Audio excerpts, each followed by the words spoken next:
In seminary, I took a class on Jewish-Christian relations with a mix of Jewish and Christian students, all of us preparing for ministry in our communities.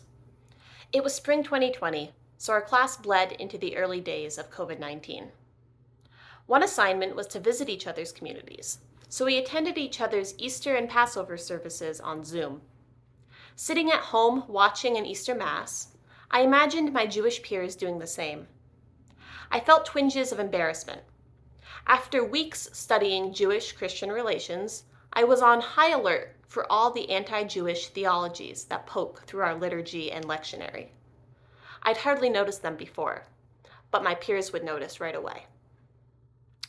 The Feast of Corpus Christi and today's readings are powerful sources of Christian imagery, but they're also sources for anti-Jewish and anti-Semitic traditions.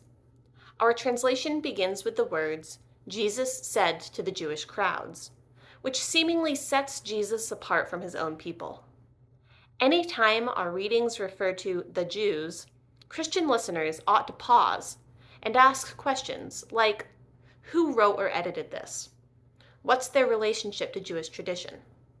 How have Christians interpreted this over the years? Where am I in this story? And where is Jesus?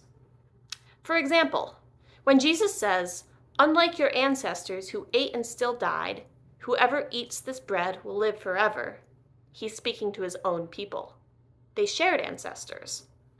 Today's Christian readers, however, are more likely to identify with Jesus against the Jewish crowds. Notice how our first reading tells the story of manna in the desert. Earlier in the conversation excerpted for our lectionary, in John 6:49, Jesus references this story to convey that manna and his body are both types of bread from heaven.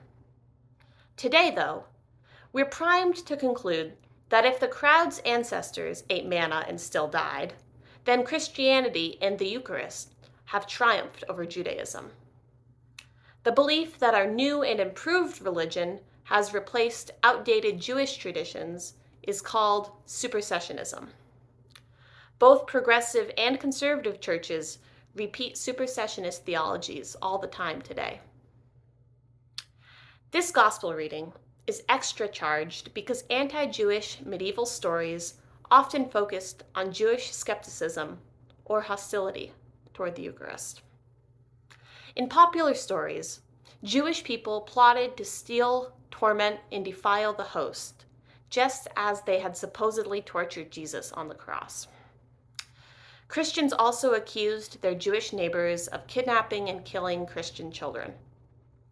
Since medieval Christians sometimes depicted the host as the infant Jesus, these myths were connected. They justified Christian oppression of Jewish communities.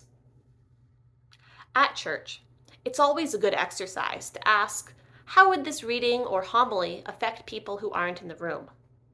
Would I be ashamed to bring a Jewish friend or an immigrant friend or a queer friend to this community? When I brought my Jewish classmates to an Easter Mass, I was embarrassed because I knew my community still has work to do.